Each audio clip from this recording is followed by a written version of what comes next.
को कितने साल की उम्र में हॉस्टल में डाल देना चाहिए मैम?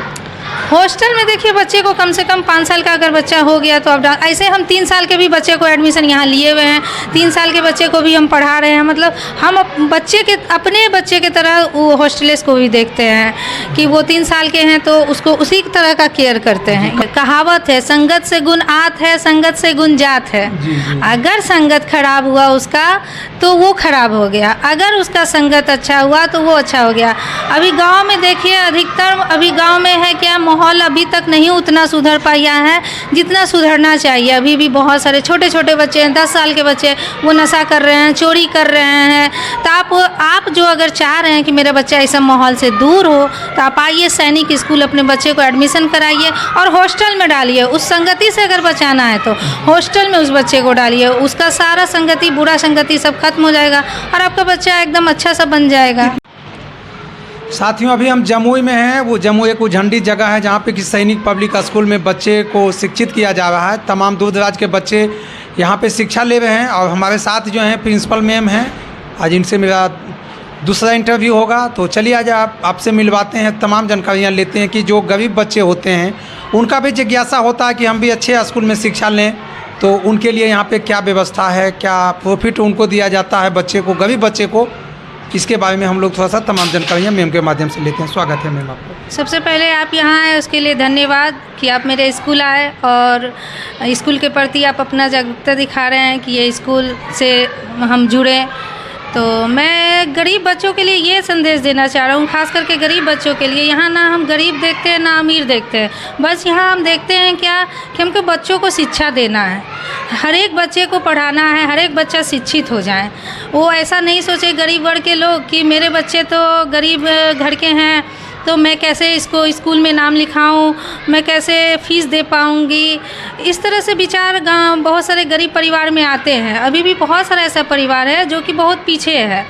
तो मैं चाहती हूं कि वो मेरे स्कूल आए और उनको मैं ये सुविधा देती हूं गरीब बच्चों के लिए कि मैं फ्री एडमिशन लूँगी, उनसे कोई भी एडमिशन चार्ज मैं नहीं लूँगी, फ्री एडमिशन लूँगी, वो अपने बच्चे को पढ़ाएं आकर। अच्छा मैम, ये चीज़ थोड़ा सा जानकारी ले दीजिए थोड़ा सा कि गांव में महिलाओं को देखते हैं कि चिकन जो है 800 रुपये केजी है, मछली 400 रुपये केजी है, वो खरीद के खा लेती है और बच्चे को अच्छा शिक्षा वो नहीं दे पाती है। यही बोलती है कि अरे हम इतना पैसा कहाँ से दे पाएंगे। तो क्या आपको लगता है मैम, अगर कोई गरीब भी अगर चाहते हैं कि नहीं हम भी सैनिक पब्लिक स्कूल से जुड़े हैं और अच्छा शिक्षा दें, तो क्या वो लगता है कि आपसे जुड़ पाएंगे? क्या आप फिर हम तो पहले सबसे पहला यही सजेशन देते हैं, अगर वो कोई महंगा चीज़ खरीद के खा सकते हैं तो उसको थोड़ा कम कर ले, उसमें से थोड़ा पैसा बचा ले और बच्चों के पीछे खर्चा करें। अगर आपके बच्चे पढ़ लिख लेंगे तो आप ही का नाम रोशन होगा कि मैं इनकी बेटी हूँ, मैं फलाने का बेटा हूँ, मैं आज इतना पढ़ लिया हूँ, मुझे मम्मी ने इतना पढ़ाया, मुझे पापा ने मेहनत करके इतना पढ़ाया है। तो आप 2 रोटी कम खाएँ और पैसा घर में खाने के पीछे थोड़ा कम, मतलब पेट भरने भर खाएं। ऐसा नहीं है कि खाने के लिए मनाही, खाएं, लेकिन यही है कि आप कुछ पैसा उसी में से बचाकर अपने बच्चे को पढ़ाएं। हम उन लोगों के लिए यही देते हैं थी कि जो भी हैं आप थोड़ा सा जागरूक होइए, अपने बच्चे को पढ़ाने के लिए जागरूक होइए। अगर गांव में 10 आदमी हैं तो कोई एक आदमी तो ज़रूर बच्चे को पढ़ा रहे होंगे, अपने बच्चे को शिक्षित करा रहे होंगे। उसको देखिए कि उसका बच्चा कैसा है और मेरा बच्चा बहुत पीछे है, क्यों ना हम आज 2 ही रोटी कम खाएं और 10 रुपया बचा लें। उसी पैसे को बचा कर आपसे गुजारिश है कि उसी को पैसे को बचा कर आप अपने बच्चे को पढ़ाइए। अपने बच्चे को खाना खिलाते ही हैं, 4 टाइम घर में देते ही हैं, वही पैसा का जो पैसा खरीद के बच्चे को घर में खिला रहे हैं वही पैसा मेरे स्कूल में आके दीजिए। अगर आपका बच्चा घर में नहीं पढ़ पा रहा, आप नहीं पढ़ा रहे हैं, आप सोच रहे हैं कि हम कैसे पढ़ाएं, हमको 3000 रुपया देना पड़ेगा, 4000 रुपया देना पड़ेगा, तो आपका ये सोचने का तरीका अलग है, गलत है। यही घर में भी आपका बच्चा 3000 का और 2000 का खाना खाता है, आप उसको कपड़ा देते हैं, घर में कुछ न कुछ तो खरीद के देते ही रहते हैं, तो उसी पैसे से आप बच्चे को स्कूल में आइए ना, एडमिशन कराइए, उसी पैसे को हमको दीजिए वही पैसा। सैनिक पब्लिक स्कूल में बच्चे को क्या क्या मैंने व्यवस्था दिया जाता है मैम? जिस खाना कितने टाइम देते हैं? यहाँ हम लोग खाना देखिए, जैसे कि सुबह का नाश्ता देते हैं हम लोग 7:30 पौने 8 होते हम लोग नाश्ता दे देते हैं। और नाश्ता में ये नहीं कि एक ही चीज़ दे रहे हैं, एक ही चीज़ दे रहे हैं, हर एक दिन मेरा एक रूटीन बना हुआ है कि इस दिन ये देना है, इस दिन ये देना है। फिर दोपहर के खाना में चावल जो होता है वो चावल देते हैं, फिर शाम का नाश्ता इन लोगों को देते हैं, फिर रात में है, और फिर संडे को कुछ मीठा, कभी कुछ नॉन वेज, सब कुछ। मतलब बच्चे लोग जैसे घर में शाकाहारी मांसाहारी दोनों है। दोनों का अलग खाना बनता है? हाँ, दोनों है, दोनों सुविधाएं, दोनों का खाना अलग अलग बनता है। जैसे नॉन वेज है तो नॉन वेज भी बन गया, जैसे एक संडे को हम लोग नॉन वेज तो एक संडे को मीठा, ऐसे फिक्स मेरा एक रूटीन बना हुआ है कि किस दिन क्या देना है। बच्चे को शिक्षा के साथ साथ और क्या क्या शिक्षा यहाँ पे दिया जाता है मैम? बच्चे को शिक्षा के साथ साथ एक्स्ट्रा एक्टिविटी भी सिखाते हैं हम लोग। जैसे हुआ डांस क्लास, डांस टीचर रखे हुए हैं, फिजिकल टीचर रखे हुए हैं, उन लोगों को योगा पीटी करवाते हैं, गेम करवाते हैं, और फिर म्यूज़िक टीचर हुए, म्यूज़िक सिखाते हैं, हारमोनियम तबला जो भी हुआ वो भी सिखाते हैं जी। ये शिक्षा के कंप्यूटर क्लास भी हमारे यहाँ है, लैब है, फैसिलिटी है, लैब का भी क्लास हम लोग। कितना दिन हॉस्टल में रहने के बाद बच्चा में सुधार आ जाता है मैम? बस 1 मंथ हमको टाइम दीजिए और बच्चा को हम पूरे सुधार के रख देते हैं,